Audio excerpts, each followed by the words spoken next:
Hello everyone. CBSE and HBSE board exam की previous year question series में आपके सामने है क्वेश्चन नंबर 31। गाइस, ये क्वेश्चन 2024 की हरियाणा बोर्ड के एग्जाम में पूछा गया था भाई, 4 मार्क्स में। कैसे? ये जो ए पार्ट है ये 1 मार्क्स में था, बी वाला भी 1 मार्क में था, ये वाला पार्ट 2 मार्क्स में, और ये इसके और में रखा था कि आपको सी और डी में से एक ही पार्ट करना है, 2 मार्क्स में। ठीक है, तो पहले वीडियो को पॉज करके आप इन क्वेश्चन का आंसर कर सकते हैं, क्योंकि अब एग्जाम आने वाले हैं। आपका सिलेबस कंप्लीट हो ही चुका होगा, तो आंसर तो आपको आना ही चाहिए। बताइए क्या होगा एक पार्ट का आंसर? ए पार्ट का आंसर है नेम द लिंकेज। उस लिंकेज का नाम बताओ दैट होल्ड्स, जो पकड़ के रखती है 2 यूनिट्स को एक डाइसैकराइड में, एक डाइसैकराइड के अंदर। गाइस, कार्बोहाइड्रेट्स को हम क्लासिफाई करते हैं 3 मेन कैटेगरी में। पहली है मोनोसैकराइड, जिसमें एक यूनिट होती है सैकराइड की, मैं कह सकता हूं ग्लूकोज की। ठीक है, फिर है ओलिगोसैकराइड, जिसके अंदर 2 से 10 यूनिट होती है मोनोसैकराइड्स की, जिसमें हम जनरली पढ़ते हैं भाई केवल डाइसैकराइड को, जिसके अंदर मोनोसैकराइड्स की 2 यूनिट मिल जाए उसे हम कहते हैं डाइसैकराइड। देन तीसरी कैटेगरी है पॉलीसैकराइड, जिसमें बहुत ज्यादा यूनिट, मैनी यूनिट्स हो मोनोसैकराइड्स की, जनरली ग्लूकोज की, वो कहलाती है पॉलीसैकराइड। अब ये जो डाइसैकराइड है ये क्या होती है ये नहीं पूछा, इन्होंने पूछा है लिंकेज क्या है, मतलब कौन सा बॉन्ड होता है। अब डाइसैकराइड का एग्जांपल देता हूं आपको मैं। लैक्टोज, ग्लूकोज और गैलेक्टोज से बनी होती है। लैक्टोज किससे बनी होती है? ग्लूकोज से और गैलेक्टोज से। ठीक है, डन। ओके, इन दोनों के बीच कैसी लिंकेज होती है ये बताना है, मैं क्लियर कर दूं। ये जो सारी की सारी कार्बोहाइड्रेट्स हैं, चाहे डाइसैकराइड्स हो या पॉलीसैकराइड, मोनोसैकराइड में तो लिंकेज है ही नहीं किसी दूसरी सैकराइड के साथ। ठीक है, तो जो डाइसैकराइड्स हैं एंड पॉलीसैकराइड्स हैं, उनके अंदर जो लिंकेज पाई जाती है इन्हीं के नाम पे, ग्लूकोज के नाम पे कह सकते हो एक प्रकार से ग्लाइकोज, ग्लाइकोसिडिक लिंकेज। क्या नाम है भाई लिंकेज का? Glycosidic linkage. 2 units of disaccharide के बीच प्रेजेंट होती है। तो एक वर्ड में आंसर क्या है भाई? Glycosidic linkage. ठीक है, क्या लिंकेज होती है? 2 मोनोसैकराइड आपस में ऑक्सीजन के साथ जुड़ी होती है। एक मोनोसैकराइड मान लो ये है, फिर बीच में आ जाएगी ऑक्सीजन, बीच में क्या आ गई भाई? ऑक्सीजन, देन दूसरी मोनोसैकराइड। ये लिंकेज कहलाती है ग्लाइकोसिडिक लिंकेज। एक वर्ड में आंसर। ऐसे ही प्रोटीन में बात कर ले तो लिंकेज की, 2 प्रोटीन आपस में जिस लिंकेज से जुड़े होते हैं, 2 प्रोटीन, क्या प्रोटीन की यूनिट क्या होती है? Amino acid. तो 2 अमीनो एसिड प्रोटीन में जुड़े होते हैं अमाइड लिंकेज से। ध्यान रखना, कौन सी लिंकेज? Amide linkage. ठीक है, अच्छा बात कर ले 2 न्यूक्लियोटाइड्स की, वो जुड़े होते हैं फॉस्फोडाइएस्टर लिंकेज डीएनए के अंदर। DNA is polydeoxyribonucleotide को हम क्या कहते हैं? डीएनए।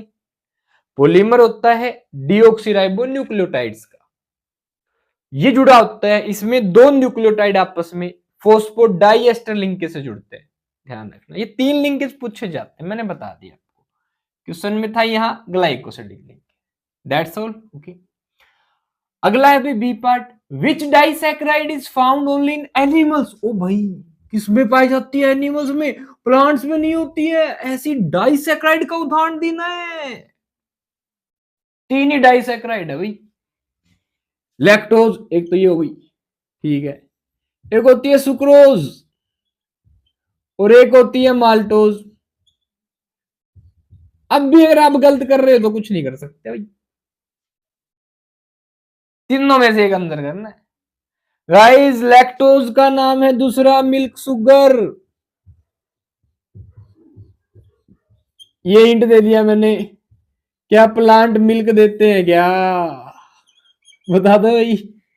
अगर प्लांट यानी कि मिल्क में पाई जाती है लैक्टोज शुगर, ठीक है। अब प्लांट से हमें दूध तो नहीं मिलता, एनिमल से मिलता है, इसलिए वो सैकराइड जो ओनली एक्सक्लूसिवली एनिमल्स में पाई जाती है उसका नाम है लैक्टोज।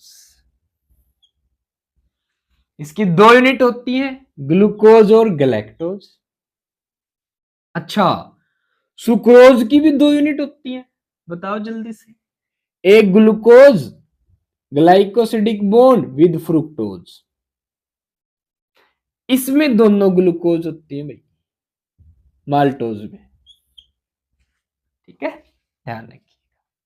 हो गया, आंसर है इसका लैक्टोज। बस मिल गए 2 नंबर, ठीक है भाई। Draw Haworth projection of alpha D glucose. Guys glucose तो ठीक है, ये डी का क्या मतलब है? डेक्स्ट्रो रोटेटरी, जो प्लेन पोलराइज लाइट को राइट साइड घुमा दे, ठीक है। ऐसा सॉल्यूशन इस ग्लूकोज का है तो डी कहलाएगा। अल्फा का मतलब एनोमर है भाई, क्या है? एनोमर। नंबर 1 कार्बन पे OH की डायरेक्शन को बताता है ये अल्फा, ठीक है, ओके। हावर्थ प्रोजेक्शन देखो सिंपल, बेंजीन बनाई है ना आपने, बेंजीन बनाई है ना भाई, जिसने बेंजीन बनाई है ना वो बहुत ही आसानी से बना सकता है हावर्थ प्रोजेक्शन। ये वाला हिस्सा ऐसे अपनी तरफ होता है, ऐसे ही, समझ गए। यहां पे होती है ऑक्सीजन, ये ग्लाइकोसिडिक लिंकेज को दिखा रही है भाई। फिर क्या करें, देखो सिंपल तरीका, यहां पे ऐसे एक लाइन मारे, एक यहां मारे, एक यहां मारे, एक यहां और एक यहां, ठीक है भाई, ओके। ये पहला कार्बन, ये दूसरा कार्बन, ये तीसरा कार्बन, ये चौथा कार्बन, ये पांचवा कार्बन भाई, छठा कार्बन यहां होता है ऐसे CH2OH, यहां होता है H, यानी ये नीचे चला गया प्लेन के ऊपर है। ऐसे बात करूं तो ये CH2OH ऊपर है, H का है नीचे, ऐसे यहां पे H है, डन। यहां की बात करें उससे पहले मैं एक बात बता देता हूं, ये नंबर 1 कार्बन, ये नंबर 2, ये नंबर 3। जो नंबर 3 होता है ना उस पे OH और H होगा, बस इसका ध्यान रखना है, ठीक है। OH और क्या होगा? H, इसी चीज का क्या रखना आपको ध्यान। गाइज जब OH कहां हो? नीचे, और H कहां हो? ऊपर, पहले कार्बन में, तो ये कन्फिग्रेशन कहलाता है अल्फा। OH नीचे दूसरे पे, H ऊपर, तीसरे में OH ऊपर आ जाएगा भाई, H कहां जाएगा? नीचे। बस ये ध्यान रखना, तीनों कन्फिग्रेशन, OH और H का कन्फिग्रेशन, ठीक है। यहां पे क्या होगा? सेम कहानी ये वाली, OH नीचे, H ऊपर, ठीक है। यहां पे OH नीचे है, H ऊपर है तो अल्फा है। अगर आपने OH ऊपर कर दिया, H नीचे कर दिया तो बन जाएगा बीटा कन्फिग्रेशन भाई। याद रखना तरीका, सुनना ध्यान से। देखो OH OH अगर पास में तो रिपेल करेंगी। Guys alpha carbon less stable होती है, रिपल्सन होता है इसमें। बीटा मोर स्टेबल होती है, यानी OH ऊपर चला गया तो रिपेल कम करेंगे। बीटा कार्बन, बीटा जो कॉन्फ़िगरेशन है ग्लूकोज का, बीटा डी ग्लूकोज, ये ज्यादा स्टेबल अल्फा की। इन्होंने अल्फा पूछा, ठीक है, बीटा होता तो बीटा में OH ऊपर कर देते आप। अच्छा, जहां ये OH है बीटा में, ये OH और ये तीसरे वाला सेम होते, समझ में आ रही है? ध्यान रखना नंबर 3 वाले कार्बन पे OH कहां होगा? ऊपर, H कहां होगा? नीचे। और इस तरीके से लिखना ग्लूकोज का कन्फिगरेशन कहलाता है हावर्थ प्रोजेक्शन। 2 नंबर मिल गया भाई। अच्छा, लीनियर चेन में क्या होता है देखना, कार्बन में होता है सी, इसमें ग्लूकोज में 6 कार्बन है, COH, दूसरा, तीसरा, चौथा, पांचवा, छठा, CH2OH हो जाता है। ये इस तरफ लिख देते हो कार्बन, ठीक है। अब ये जो कार्बन है ना, इनमें सिंपल ही फंडा, 1 2 3, तीसरे पे OH यहां कर दो बस, बाकी सारे OH एक साइड।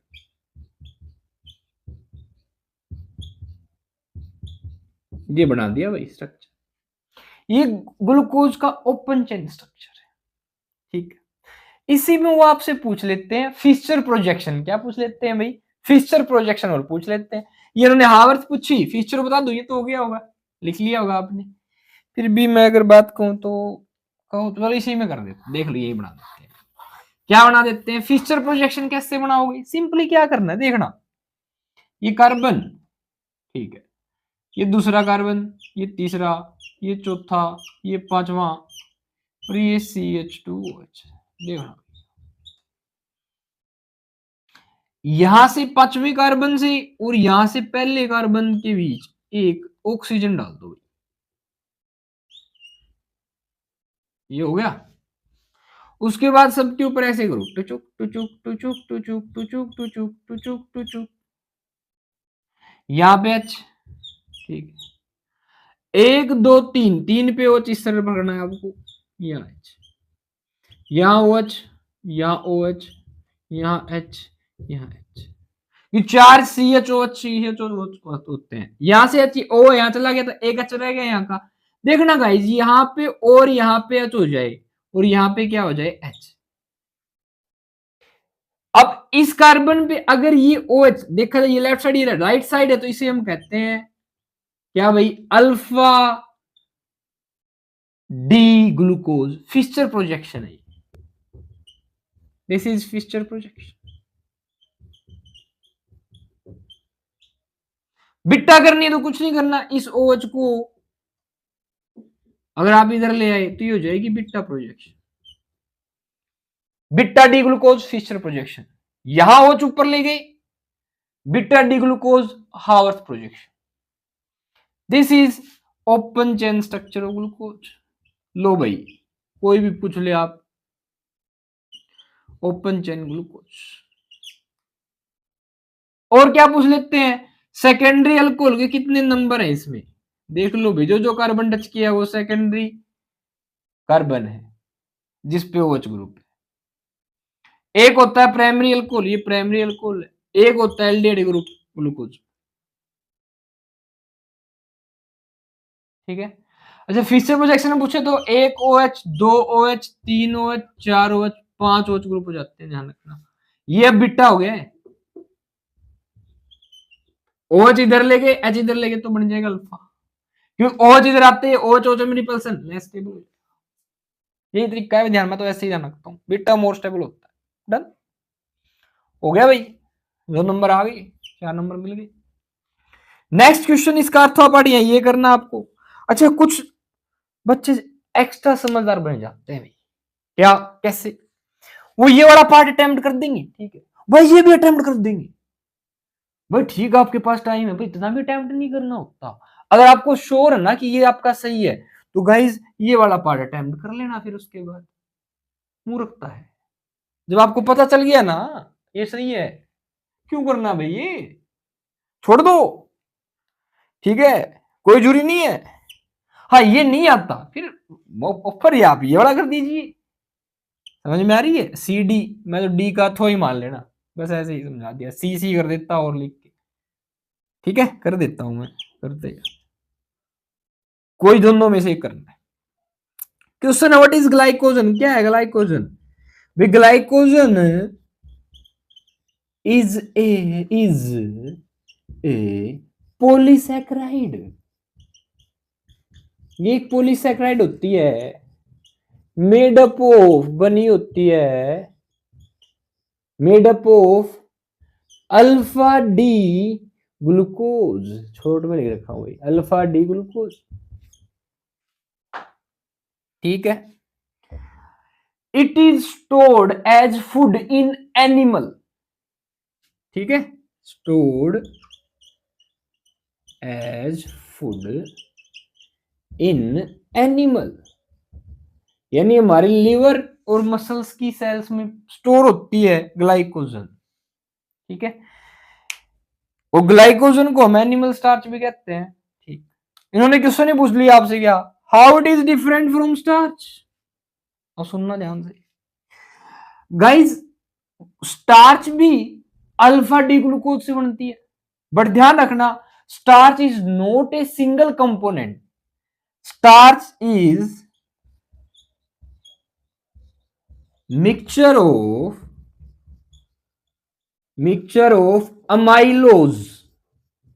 अमाइलोज की ब्रैकेट में लिख सकते हो which is water soluble and amylopectin which is insoluble in water, ठीक है भाई, ध्यान रखिएगा। हम कह देते हैं starch is sparingly soluble in water, थोड़ी सी, ठीक है, अमाइलोपेक्टिन इज इनसोल्यूबल होता है, ठीक है। अगली बात भी, फिर तो डिफरेंस कहां हुआ, पूरी बात सुना करो। इन दो कंपोनेंट मिक्सचर होते हैं, वाइल ग्लाइकोजन इज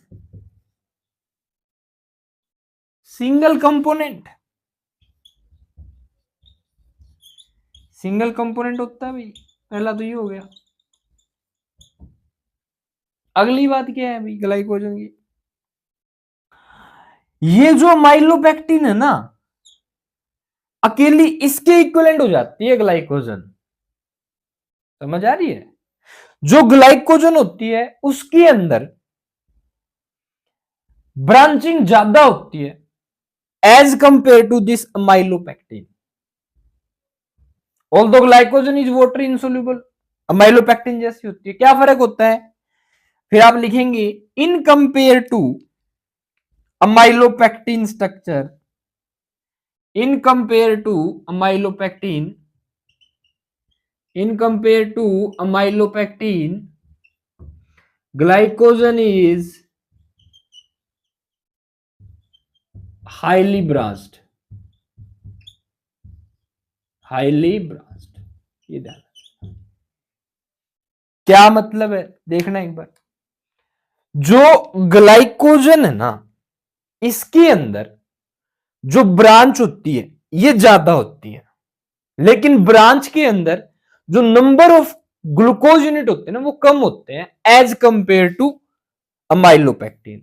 अमाइलोपेक्टिन में 20 से 25 ग्लूकोज यूनिट होगी एक ब्रांच में, इस एक ब्रांच में अमाइलोपेक्टिन की ब्रांच होती है, अमाइलोपेक्टिन की एक ब्रांच में 20 से 25 ग्लूकोज यूनिट, ग्लाइकोजन में 10 से 15, समझ रहे हो, ये फर्क है। पर glycogen is highly branch, branching ज्यादा होती है, ग्लाइकोजन में ब्रांचिंग ज्यादा होती है पर एक ब्रांच में नंबर ऑफ ग्लूकोज कम होता है एज कंपेयर टू अमाइलोपेक्टिन। ये ना ये चीज ध्यान रखनी है, बस बहुत हो गया यार। How it is different in this way, glycogen is different from starch, एक तो ये भी बता दिया ना, ये प्लांट में स्टार्च होती है, जो प्लांट में फूड स्टोर मटेरियल है, जो मटेरियल स्टोर होता है प्लांट में वो एज स्टार्च होता है, एनिमल में होता है एज ग्लाइकोजन। और जो अमाइलोज कंपोनेंट है स्टार्च का, ये इसको इंक्लूजन कॉम्प्लेक्स बनाने में हेल्प करता है, ग्लाइकोजन में ऐसा नहीं होता भाई, इंक्लूजन कॉम्प्लेक्स, ठीक है। आयोडीन के साथ ब्लू कलर शो करती है स्टार्च, अमाइलोज के अंदर घुस जाता है आयोडीन, ठीक है, जिसे कहते हैं हम इंक्लूजन कॉम्प्लेक्स, स्टार्च बनाती है ग्लाइकोजन नहीं बनाता। इस तरीके से आप डिफरेंस कर सकते हो। अच्छा एक सेल्यूलोज भी तो है, सेल्यूलोज से क्वेश्चन पूछ ले क्या पता अगली बार, सेल्यूलोज गाइस, सेल्यूलोज की सबसे बढ़िया डिफरेंशिएशन पता है क्या है, ब्रांच्ड नहीं होता ये भी दोनों ब्रांच्ड है, स्टार्च एंड ग्लाइकोजन, ये नहीं है cellulose. Most abundant organic material found in the biosphere कह सकते हैं। सेल्यूलोज धरती पे पाया जाने वाला सबसे ज्यादा मात्रा वाला ऑर्गेनिक कंपाउंड है भाई, कौन? सेल्यूलोज। हम डाइजेस्ट नहीं कर सकते, सेल्यूलोज हम जाए हमारे अंदर नहीं होता, एनिमल्स में होता है, ह्यूमन बीइंग को छोड़ के जो एनिमल्स होते हैं, ठीक है। सेल्यूलोज, जिसमें सेल्यूलेज होगा वो सेल्यूलोज को डाइजेस्ट कर देंगे, भैंस गाय कर देते हैं डाइजेस्ट। ओके। अच्छा, लीनियर कंपोनेंट होता है।